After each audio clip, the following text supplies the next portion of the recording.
¿Qué tal, estimados participantes? Continuando con esta sesión, ahora vamos a tocar un tema importante, que son las pruebas de significancia. Es decir, probar la validez de nuestros estimadores beta. Veamos. Para probar la significación estadística del modelo de regresión, nosotros podemos realizar una prueba de hipótesis de que el valor de beta 1 es 0. En este caso nosotros podríamos probar que el valor de beta 1 es 0. Hemos cambiado nuestro modelo un poco para que te acostumbres, ¿no? Este bien puede ser beta 0, beta 1. El subíndice tú lo puedes modificar a tu antojo. En este caso vamos a poner que el beta 1 va a ser la constante y el beta 2 va a ser lo que es la pendiente. Nosotros podemos probar individualmente si es que beta 1 es igual a 0. O también podríamos hacer una prueba conjunta de que beta 1 y beta 2 es igual a 0. O beta 1, beta 2, beta 3, ¿no? Dependiendo. ¿Y qué es lo que nosotros probamos cuando decimos que beta es igual a 0? Que sea este valor o sea este valor va a ser igual a 0. Si nosotros probamos que beta 2 es igual a 0, estaríamos diciendo que X no influye en Y, debido a que este beta va a ser igual a 0. Entonces, en eso se basa lo que es la prueba de significación. Probar la validez de estos betas. Para ello tenemos la prueba T de Student, que es una prueba individual, y la prueba F de Fisher.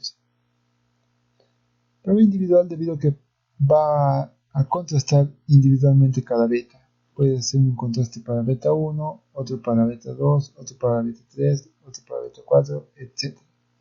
En cambio, la prueba F de Fisher te va a probar todas las betas.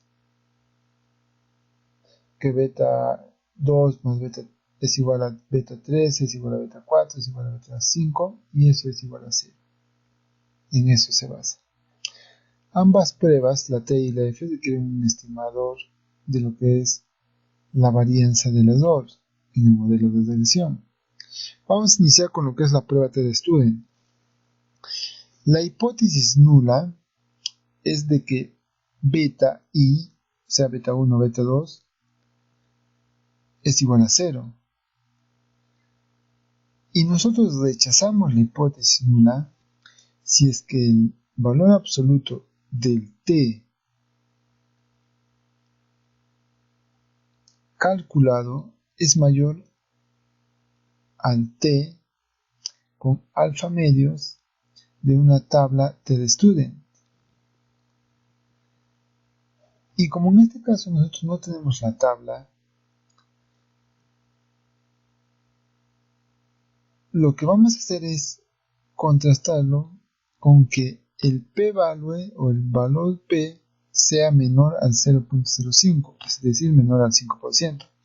Si es que el p-value del estadístico t es menor al 5%, entonces también rechazamos la hipótesis nula. Entonces tenemos dos métodos, ¿no? Que el valor absoluto del t sea mayor al t alfa medios calculado en una tabla, o que el p-value del estadístico t sea menor al 0.05% para rechazar la hipótesis nula. Eso en el caso de la prueba T de Student, prueba individual.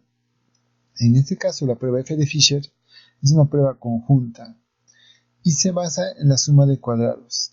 Anteriormente vimos la suma de cuadrados debido a la regresión. En este caso se le llama suma de cuadrados explicada también.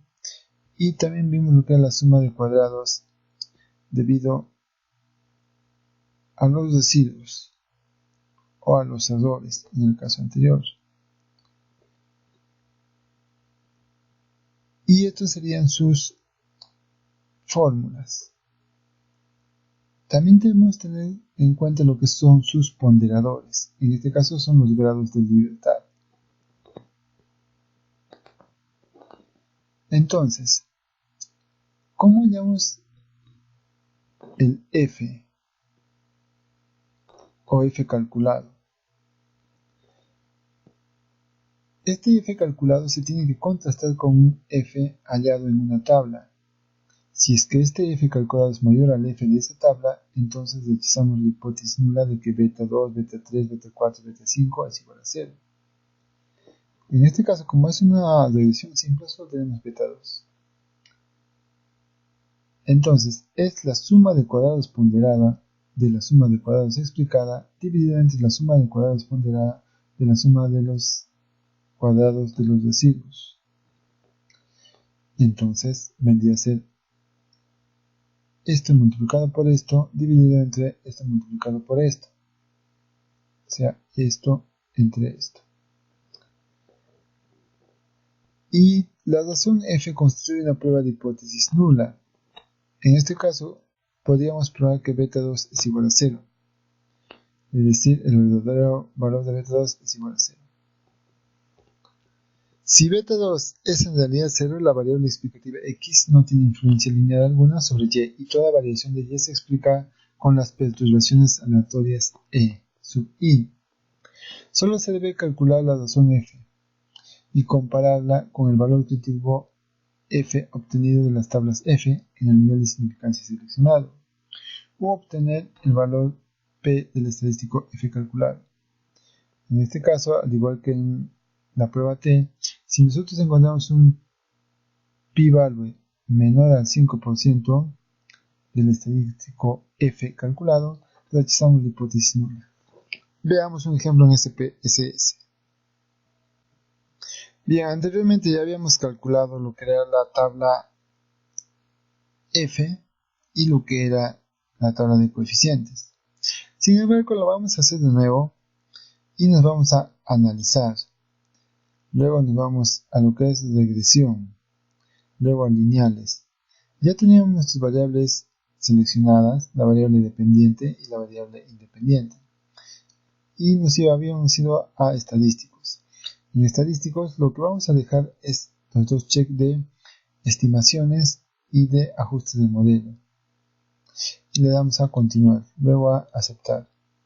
Y me va a calcular de nuevo la regresión.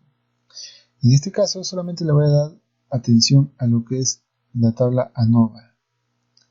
Como te dije anteriormente, esta tabla lo que mide es la significancia conjunta, ¿sí? Donde puedes establecer que beta 2 es igual a beta 3, es igual a beta 4, igual a beta 5, igual a beta 6, igual a 0. O sea, todas las betas van a ser igual a 0. Esa es tu hipótesis nula. Entonces tienes la suma de cuadrados de la regresión, tienes la suma de cuadrados de los residuos, tienes su ponderador de cada uno, y entonces tienes la media cuadrática. En este caso es la multiplicación de esto por esto, de esto por esto. Lo mismo que en las diapositivas.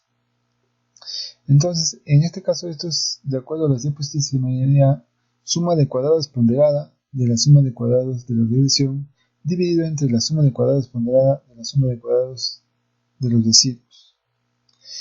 Eso me va a dar este f calculado. Y si yo veo que es este f, lo debería comparar con un f hallado de una tabla f, con un nivel de significancia dado, en este caso del 5%. Pero como no tengo esa tabla, me baso simplemente en lo que es el p-value de este f calculado. Dijimos que si este p-value era menor al 5%, rechazaba la hipótesis nula. Como este p-value es menor al 5%, entonces rechazo la hipótesis nula de que todos los betas son iguales a 0. Entonces la prueba conjunta me dice que los estimadores son válidos. Los betas son válidos. En este caso, al ser solamente beta 2, entonces el valor de beta es válido. O el valor de beta 2 es válido. También puedo hacer una prueba individual. Por ejemplo, si quisiera probar el hecho de que beta 1, en este caso, que representa la constante, es igual a 0, tendría que primero comparar este T de student hallado, T estadístico, con un T de unas tablas de la distribución T de student. Y si este T es mayor que esa T de las tablas, rechazaría la hipótesis nula. Pero como no tengo esas tablas, lo único que voy a hacer es fijarme en el p-value. Si el p-value es menor al 5%, entonces rechazo la hipótesis nula. En este caso, el p-value es menor al 5%, entonces rechazo la hipótesis nula de que beta 1 es igual a 0, lo que significaría que el valor de beta 1 sí podría ser 11,060. Ahora, otra cosa también que yo puedo hacer es probar la significancia de lo que es beta 2. Igual, si es que el p-value es menor al 5%, yo rechazo la hipótesis nula de que beta 2 es igual a 0. Entonces, este valor de beta 2 en realidad podría explicar el modelo, siendo 3.005.